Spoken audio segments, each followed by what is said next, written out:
Today, artists leaving their labels, other artists sticking to the past, and the United States having their law across the world. Your host is Rick Falkvinger, and this is Liberties Report. This report is presented by Private Internet Access. Good evening and welcome to Liberties Report of week 30, 2014. This week has seen developments in the copyright monopoly debate that basically show that nothing has happened in that debate since Z modem arrived 28 years ago. And if this debate hasn't gone away in a full generation, it's likely not going away in two either. It's sobering to remember that the debate over the printing press, with pretty much the same arguments, took 200 years to resolve, even if, admittedly, in a much slow society. The first development of this week is that the Swedish artist Molly Sandén has just discovered in 2014 that she's able to publish her music herself, and how easy it is, and how empowering it was to get rid of her publisher. They had been taking 86% of her profits, no, of her revenue even. And she discovered that it cost 150 euros to publish something for radio, and 2 more hours to make the track sellable. And more importantly, they had been treating her with a very condescending attitude, essentially saying that a little girl doesn't understand these complex things. And once Sandén realized how easy it was, getting rid of that holier-than-thou attitude was incredibly liberating, she writes. This mirrors Zachary Adam Zepper's observation earlier this year. He wrote, "The copyright industry doesn't fear you putting their music on YouTube without asking them. They fear you putting your music on YouTube without asking them." However, it seems many in the copyright industry generation are still stuck in this sell by the copy to make money mindset, completely ruling out sharing as a business model and complaining of how poor they are because of bad people disrespecting their distribution monopolies. And at the same time, Mark Zuckerberg, the founder of Facebook, now has a fortune measured in tens of billions of US dollars built on sharing. This mirrors an observation I did 10 years ago, in 2006, when I said this in a keynote. Companies who rely on preventing people from sharing interesting things, such as the copyright industry, won't survive. Companies who are indifferent to sharing will barely make do. To really thrive in the new environment, your business model needs to absolutely rely on people sharing interesting things with each other.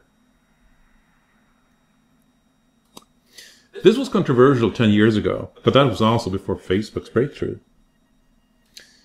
There are artists, and more notably publishers, who have been pushing for an increasing level of civil rights violations to safeguard their obsolete business model. The artist and businessman Bono was publicly shamed in 2010 when he suggested that internet censorship, implied of the Pirate Bay and the likes, can't be so hard. Quote, "If they can do it in China, we should be able to do it here," end quote. With an obvious disregard for the disproportionality in using censorship to protect businesses. And at the time, China's censorship of the net was seen as atrocious. So in the second development, in what must be a new extreme of people who absolutely refuse to acknowledge that the world has changed, Torrent Freak reports on Nigerian singer Stella Monye, who argues that people who share culture knowledge should have their fingers cut off. 1 finger per piece shared.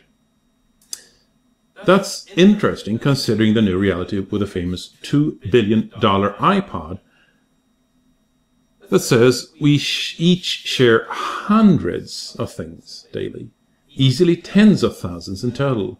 It shows, again, how detached people in the copyright industry are from reality. And it's probably just a coincidence that Monye's name spells money with 2 letters typoed. Seriously, how many of us who were at the start of this paid Chuck Forsberg for our use of the Z modem file sharing protocol in the late 1980s? That's 10 years before Napster. How many paid for Z modem? Probably less than paid for WinRAR, and that's saying a lot, isn't it? And to imagine that there are people 30 years later who haven't even noticed that things have changed.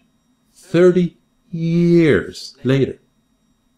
This debate should have been over the instant reports showed that artists, on average, get less than 1% of their income from the copyright monopoly. And those findings were published in 2006. Less than 1% of artists' income come from the copyright monopoly. Less than 1%. Now, publishers, on the other hand, make all their money from the copyright monopoly. So guess who's the driving force here? Just like with the printing press in the 1500s, when penalties for using the printing press gradually escalated to the death penalty for sharing cultural knowledge. And by the way, the death penalty didn't deter people from sharing either. Things are currently in the getting worse phase. And there are vested interests, mostly from the United States, driving this escalation. Just this week, there were news of Colombian student Diego Gomez, who uploaded a research paper as part of his references, and is now facing a possible 8 years in prison for normal scholarly work, as reported by EFF, TechDirt, and others. The interesting thing is that this law, punishing an upload of a research paper by 8 years in prison, came about as part of a trade agreement between Colombia and the United States in 2006. This way, the United States got its way forced down the throat of others without democratic process or oversight. The same thing is happening right now with the U.S. court demanding that all servers operated by U.S. companies are subject to U.S. law, no matter where in the world they are physically located, which obviously breaks the very concept of a jurisdiction.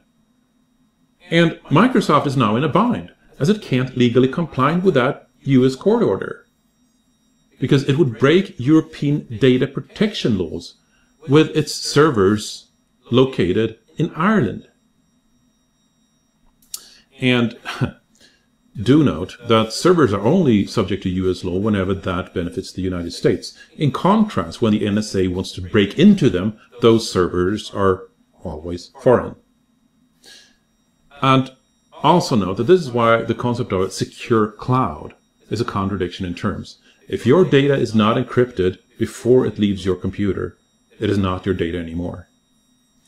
Let's take that again, because it's important. If your data is not encrypted before it leaves your computer, then it's not your data anymore. In the same way as that weird US court order proposed regulations for Bitcoin in New York City, the so-called BitLicense, now seek to project New York regulations across all the world, regardless of where the business is actually taking place, on the solid legal basis of because we have guns and can get away with it. That's not going to hold in the long run. But the world needs to stand up to such attempts to circumvent the very concept of a jurisdiction and laws being applicable in a specific physical territory. Do visit our sponsor, Private Internet Access. I'm Rick Falkvinge, and this is Liberties Report. Good night. This report is presented by Private Internet Access. Liberties Report is produced using exclusively free software.